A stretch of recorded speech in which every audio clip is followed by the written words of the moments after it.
The blue that remembered Hello, Scotland. thank you all so much The for coming sky out. over the Scottish Highlands Wonderful to see carried you that all. particular It's a shade of beautiful silver that day. only appeared in early Hello, autumn. thank you all for Soft, coming. reflective, almost thoughtful. Morning lovely mist to clung see to the you. hills like a memory reluctant to fade, and the wind moved gently through the tall grass, whispering stories older than time itself. When the car doors opened, Catherine stepped out quietly. There was no dramatic pause, no rehearsed moment, just a woman taking a breath of crisp Highland air, letting it fill her lungs as if she were greeting an old friend. The blue check coat she wore seemed to belong to the landscape itself, echoing the colors of the distant lochs and the steel blue sky above. It was elegant, yes, but more than that, it felt intentional, chosen with care and respect.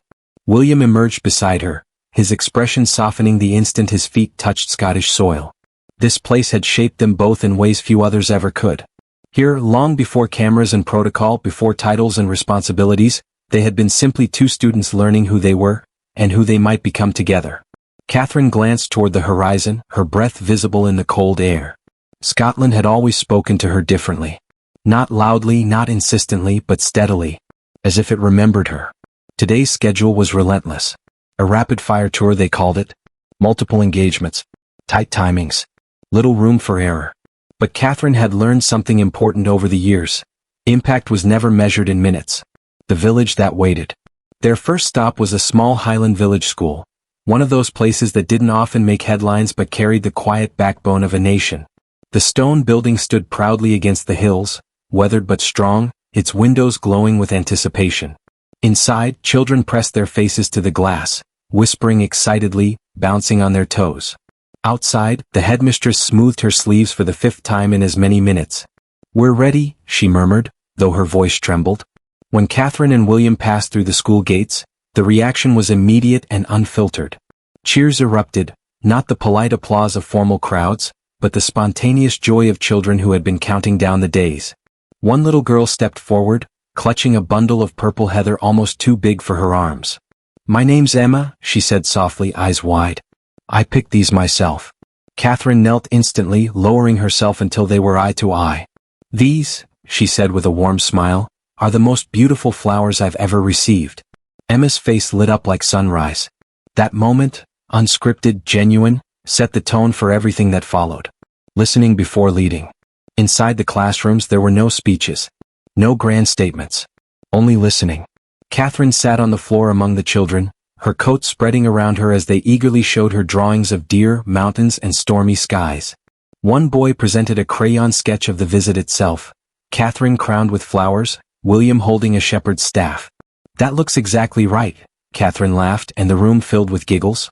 William, meanwhile, was tucked into the school's tiny library, reading aloud with theatrical enthusiasm. His voices, gruff, squeaky, dramatic, had the youngest students roaring with laughter. For a moment, titles disappeared. What remained were two people fully present. The teacher spoke honestly about challenges. Long travel times, limited funding, unreliable internet.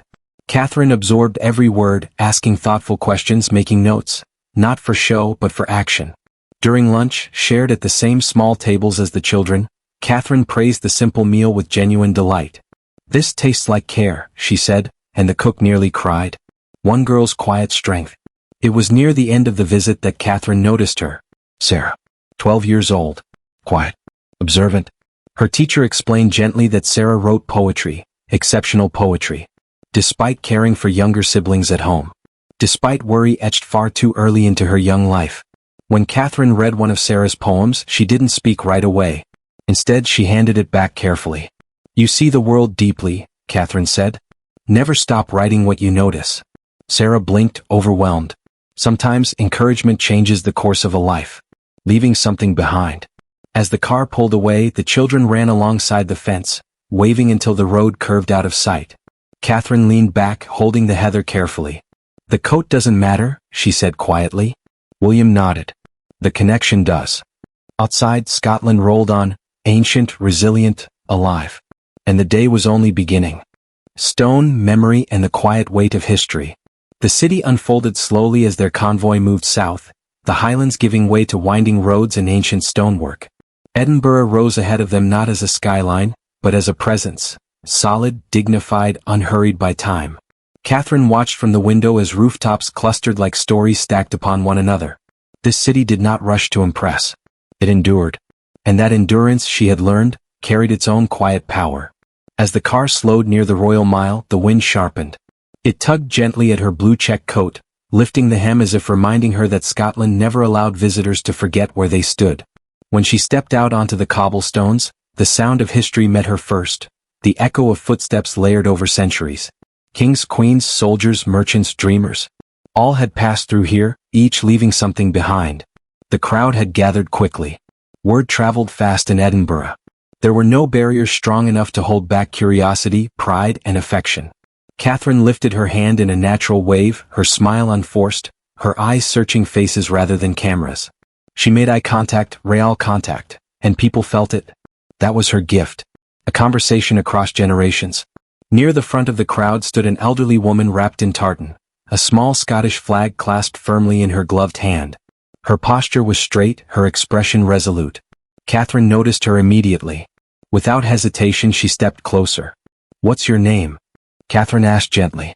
"Margaret," the woman replied, her voice steady despite the cold. 93 years young. Catherine laughed softly. "You've seen more of Scotland than most of us ever will." Margaret nodded.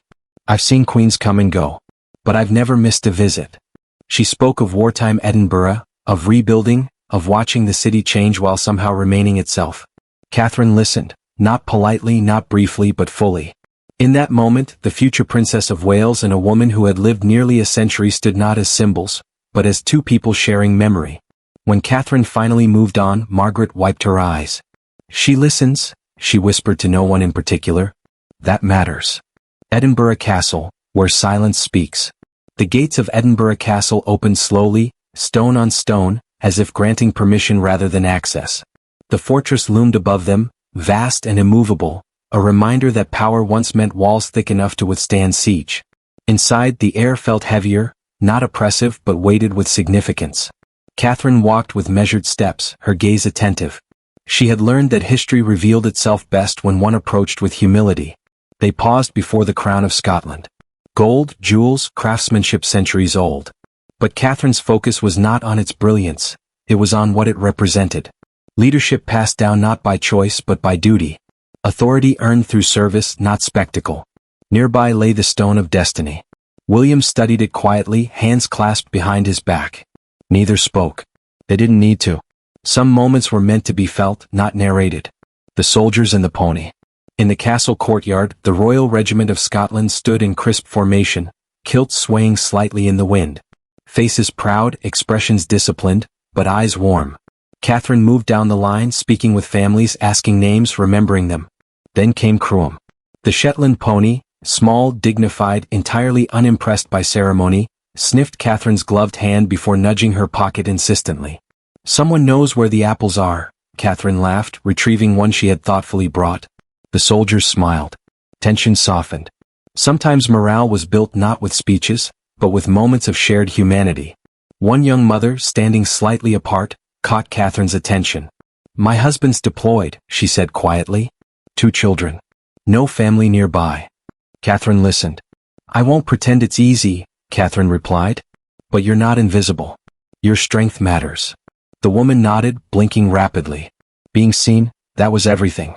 Music that carried memory. The regimental band began to play. Bagpipes rose into the cold air, their sound haunting, resonant, impossible to ignore. The melody carried loss and pride intertwined, a lament and a promise in the same breath. Catherine stood perfectly still. Her coat, blue against the gray stone, seemed suddenly symbolic, a bridge between past and present. As the final note faded, there was silence. Then applause, not loud but deep. Portraits of power, redefined. Later that afternoon, the Scottish National Portrait Gallery offered a quieter kind of reflection. Inside, walls held faces that had shaped Scotland without always wearing crowns. Writers, scientists, reformers. Women who had changed the world without asking permission. Catherine moved slowly from portrait to portrait. She lingered before Flora MacDonald, determination etched into oil and canvas. "She chose courage," Catherine murmured. In the modern gallery, she paused before images of women who had broken ceilings, crossed oceans, rewritten expectations. Leadership, Catherine reflected, was not loud. It was consistent. It was compassionate. It endured. the weight she chose to carry. As evening approached, Catherine stood by a tall window overlooking the city. Edinburgh glowed beneath the fading light, ancient and alive. William joined her. "You're thinking again?" he said softly. "I always do here," she replied. "This place reminds me why it matters." She thought of the school children, Margaret, the soldiers' families, Sarah's poem. This tour was fast, the days long. But impact wasn't measured in speed. It was measured in sincerity. And Scotland, she knew, recognized sincerity when it saw it. When the storm changed the script, the weather turned without warning. In Scotland it often did. Dark clouds rolled in low and fast, swallowing the pale afternoon light as the convoy wound its way toward the coast. Rain began as a whisper, then strengthened into a steady percussion against the car windows. The schedule, precise, carefully planned, was already slipping. A senior aide leaned forward from the front seat. "We may need to cancel the next stop," he said gently. "Flooding near the harbor. Safety concerns." Catherine looked out at the rain-soaked hills, then down at the notes in her lap. The visit ahead wasn't ceremonial. There were no grand halls, no press-heavy moments. Just people. "What's there?" she asked. "A community center," the aide replied. "Temporary shelter. Some families displaced by last night's storm." William met her eyes. They both knew the answer before she spoke. "We'll go," Catherine said. "If they're there, we should be too." Beyond the barriers. The center was modest, a converted hall with mismatched chairs, thermoses of tea lined up on folding tables, damp coats hanging wherever space allowed. Volunteers moved quietly, efficiently, their faces tired but determined. When Catherine and William arrived, there was confusion at first. Then disbelief. Then silence. Not the stunned silence of awe, but the kind that comes when people don't quite know how to receive kindness they didn't expect. Catherine removed her gloves and coat without ceremony, folding the blue check fabric carefully over a chair. In a simple sweater now, she looked less like a royal figure and more like someone who belonged there. "Who needs help?" she asked. And just like that, protocol dissolved. Listening where it hurt most. She sat beside a young mother whose hands shook as she held a paper cup. "I keep telling my kids it's an adventure," the woman said quietly. "But they're scared." Catherine nodded, not interrupting. "They're allowed to be," she replied. "And so are you." Across the room, William helped stack supplies, lifting boxes without hesitation. No cameras. No direction. Just presence. An older man approached Catherine later, his voice rough with exhaustion. "I lost my workshop," he said. 40 years of work. Gone overnight." Catherine didn't rush to reassure him. She let the silence sit. "Losing something you built is losing part of yourself," she said finally. "But what you've built inside doesn't wash away." The man swallowed hard. Sometimes strength was simply being understood. The child who drew the rain. In one corner of the hall, a little boy sat on the floor with crayons spread around him, drawing furiously. Catherine knelt beside him. "That's a lot of rain," she observed gently. He nodded. "But look." He pointed to a small patch of blue in the corner of the page. "That's when it stops." Catherine smiled. She recognized the color. No headlines, no applause. The visit wasn't long. It wasn't meant to be. Before leaving, Catherine quietly spoke with coordinators, exchanging contact details, discussing immediate needs. There were no announcements. No promises made publicly. Just action planned privately. As she pulled her coat back on, still faintly warm from the room, one of the volunteers whispered to another, unaware Catherine could hear. "She didn't have to come." "No," the other replied. "She chose to." The drive that changed everything. Back in the car, rain streaked the windows like tears being washed away. Catherine stared ahead, quiet. "That won't make the news," William said softly. She shook her head. "It shouldn't have to." She thought of the boy's drawing. The blue corner. The calm after. The coat lay across her lap now, darker at the hem from the damp. It no longer felt like an outfit. It felt like a reminder. Leadership wasn't about being seen at the right moments. It was about showing up at the unseen ones. A shift felt across Scotland. By evening, word had spread, not through headlines but through conversations. She stayed. She listened. She helped. People talked in kitchens and shops, in quiet messages sent between neighbors. And slowly something changed. Not in policy. In perception. When Grace answered louder than words, the reaction came the next morning. Not from Scotland, but from everywhere else. Headlines debated the weather delay. Commentators questioned the efficiency of the altered schedule. A few voices, safely distant from rain-soaked floors and crowded shelters, wondered aloud whether emotion had overtaken protocol. Catherine did not read the articles. She felt no need to. Instead, she stood at the window of the residence overlooking the Firth of Forth, watching seabirds trace patterns against the pale sky. The blue check coat hung nearby, pressed and ready, but she hadn't put it on yet. William watched her quietly. "They'll move on," he said. "They always do." Catherine nodded. "I hope the people yesterday don't." The day that was never meant to be loud.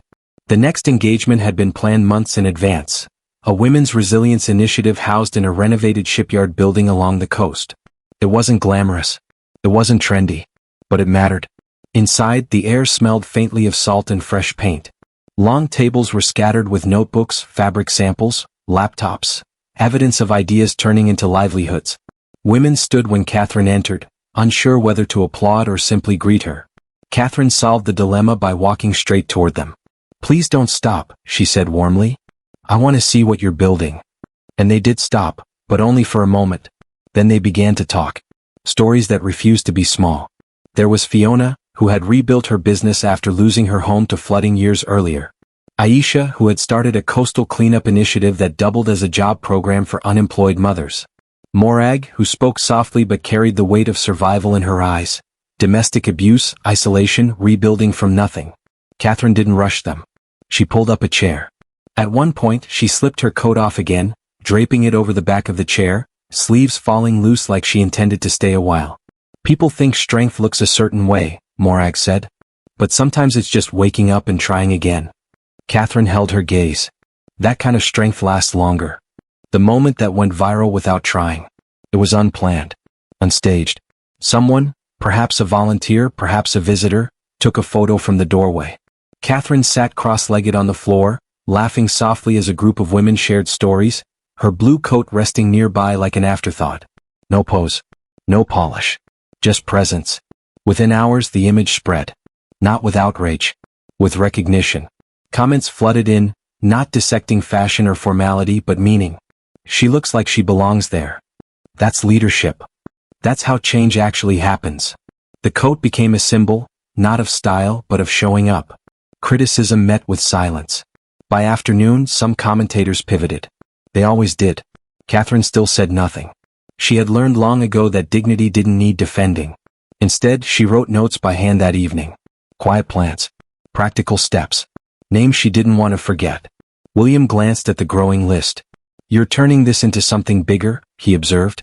She smiled faintly. "It already is." Scotland responds. Messages arrived, not officially but organically. A school organizing supplies for the shelter. A business offering apprenticeships. A local artist auctioning work to raise funds. The ripple effect had begun. Catherine read one message twice. A photo attachment followed. It was the boys drawing from the shelter. Updated. The rain had stopped. The blue corner had grown. The coat reclaimed. On the final evening before their departure, Catherine stepped outside as the sun dipped low, casting gold across the water. She slipped the blue check coat back on, fastening it carefully. It no longer felt like something chosen for cameras. It felt like something chosen for memory. William joined her. "Ready for tomorrow?" he asked. She nodded. "Ready to leave," she said, "but not to forget." Scotland had given them something rare. Honesty. And Catherine intended to carry it forward. What Scotland keeps. The final morning arrived without ceremony. No crowds pressed against barriers. No bagpipes echoed through stone corridors. Just pale light spilling across the landscape as Scotland woke in its own time. Catherine stood alone for a moment before leaving the residence, looking out toward the water. The air was still. Calm like a held breath finally released. She fastened her blue check coat slowly. Not because cameras were waiting, but because she wanted to remember how it felt. A farewell without fanfares. Their last engagement was small by design. A quiet walk through a coastal path restored by local volunteers. No stage. No podium. Only wind, sea, and the people who had made the place whole again with their hands. An older man pointed out where the path once collapsed during storms. "We fixed it together," he said simply. Catherine smiled. That's how things last. As they walked, people joined briefly then drifted away, unobtrusive, respectful. This wasn't about being seen. It was about being shared. A young girl ran up holding a folded piece of paper. "It's for you," she said shyly. Inside was a drawing. A woman in a blue coat standing beside a group of people, no crown, no spotlight. Just connection. Catherine knelt, her voice soft. "Thank you for seeing me." The girl beamed, not fully understanding, but knowing it mattered. The meaning of leaving. Back in the car, the road unwound behind them. Catherine watched the hills fade, the villages shrink into memory. She thought of the schoolchildren, the shelter, the women in the shipyard, the soldiers. Margaret. Scotland hadn't asked her to be perfect, only present. William reached for her hand. "You know," he said quietly, "they'll remember this visit." She nodded. "Not because we came," she replied. "Because we listened." What legacy really is. Catherine had spent years understanding titles, traditions, expectations. But Scotland had reminded her of something older. Legacy wasn't built through grandeur. It was built through consistency. Compassion. Courage shone quietly. The blue check coat, once chosen for symbolism, had become something else entirely. A witness to moments no headline could fully explain. The stories that continued without her. After they left, life resumed. Children returned to classrooms, standing a little taller. Volunteers kept working, feeling less alone. Women at the initiative met again, plans expanding, confidence growing. The shelter closed, but connections remained. None of it traced back to Catherine directly. And that was exactly right. Scotland's answer. Weeks later, a small package arrived. Inside, a framed photograph. Not the viral image. Not the castle. Not the coat. It was the coastal path at sunset. On the back, a handwritten note. "You didn't just visit Scotland. You walked with us." Catherine placed it on her desk, right where she would see it every day. What remains? Years from now, people might forget the schedule, the itinerary, even the coat. But Scotland would remember something deeper. That leadership could be gentle. That dignity could be quiet. That sometimes the most powerful thing a person could do was stay.